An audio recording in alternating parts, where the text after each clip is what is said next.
And welcome back, everybody. Thanks for sticking with us. Anna Ambrosio is our guest. We're at Munson Proctor Institute, where she is the CEO and president. We're talking about their new exhibit, Louis Comfort Tiffany. And it's more than just glass. I'm looking across the way. I'm looking at some, it looks like furniture? Yep. So, right, Tiffany and Tiffany Studios also created beautiful metalwork and also some furniture and interior design work. You know, when we think about the lamps, we think about the beautiful shades, right, and how Tiffany painted with glass, essentially. But the foundry at Tiffany Studios also did beautiful work. And looking at the bases is another part of the, to explore the whole lamp and how the bases and the lamps design-wise speak to each other. The metalwork is really pretty phenomenal and shows both the influence of nature in Tiffany's work as well as his interest in cultures, the Near and Far East especially. His, you mentioned his studio was downstate, wasn't it, in New York? Didn't he have a down around He was in Corona, Queens, is where they had the workshop and studios. And the man himself, he had his ups, he had his downs, didn't he, in his career? Yeah, I mean, when you get towards ultimately Tiffany Studios goes bankrupt in 1933. But I think that these lamps that were labor intensive and rather expensive when they were made, you're talking about a time when they started to go out of fashion, modernism starts to be popular, and also talking about the time of the Depression. Yeah, it's funny, I mean, you're an expert in these kinds of things, but something that is popular and then it becomes unpopular, but then the cycle comes back. It absolutely does, right. It's amazing to me that, I mean, it's the same stuff, but as the public taste changes. Public taste changes. And these were so popular when they were made in the early 20th century, went out of favor, and they were new objects, and then as antiques, they come back into favor. Yeah.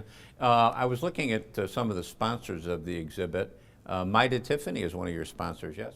Yeah, so it's a natural, right, when we work with organizations in the community. We're working with Baird Private Wealth Management, Maida Tiffany, Sangertown Square, and we have a wonderful, wonderful donor, Lisa Lemieux, who funds all of the education programming for the exhibition.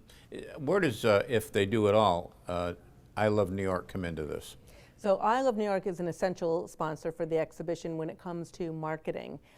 We apply to them each year. We've been really fortunate in getting some marketing grants. And with those, we talked earlier about getting people from across the state and into New England and 48 states, but that I Love New York money is essential. It's really important to the Institute, not just to bring people to the exhibition, but we're bringing, over 10,000 people to downtown Utica every summer, and that's important to us as well. In fact, we're going to talk about the summer art show in just a second. But speaking of money, what does it cost to come see the exhibit?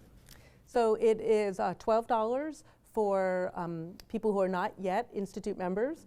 Institute members, children under 12, and anyone who has a SNAP EBT card come in for free. And then full-time students are $6. What does it cost to become a member?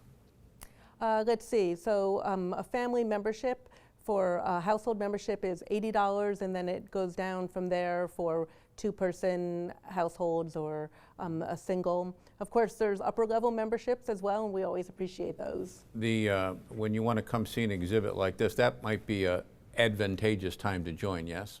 It's always a great benefit to join because you get all of our literature, you find out about events at a time, get discounts on classes, on all of the programs that take place.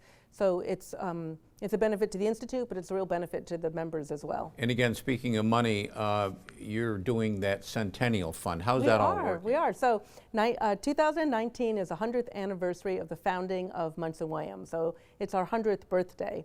So we want to raise $100,000 to lay the foundation for the next 100 years. We're going to raise that money and use it to do some programming, some more public programming, have deeper community connections. We have some great projects across the campus that we will invest in. And what's really great is that we have a matching grant from the Community Foundation of Herkimer and Oneida counties. So if we raise that $100,000, we will have $150,000. Nice. Is there a time limit on that you've got Well, to raise we want to it? do that by the end of the year, of course. During the centennial year, people can donate online, they can call the Institute, they can stop by. We have this great little thing called a dip jar. You can just dip your credit card in and give us a birthday present. You're making it easy. As easy as we can, Joe. The Munson Williams Proctor, of course, is known for its summer festivities. Summer Art Show on again this year? Sure, the Summer Arts Festival begins July 2nd for 6 days, and we're really looking forward to it. Sidewalk Art Show, of course, performances at noontime, and in the evening we'll have food, children's events going on, tours. It's a great time to come down. That's got to be, if not the longest running, it's got to be pretty close to the longest running art show around. Joe, I'm sure we've probably done it more than 50 years at this point, yeah.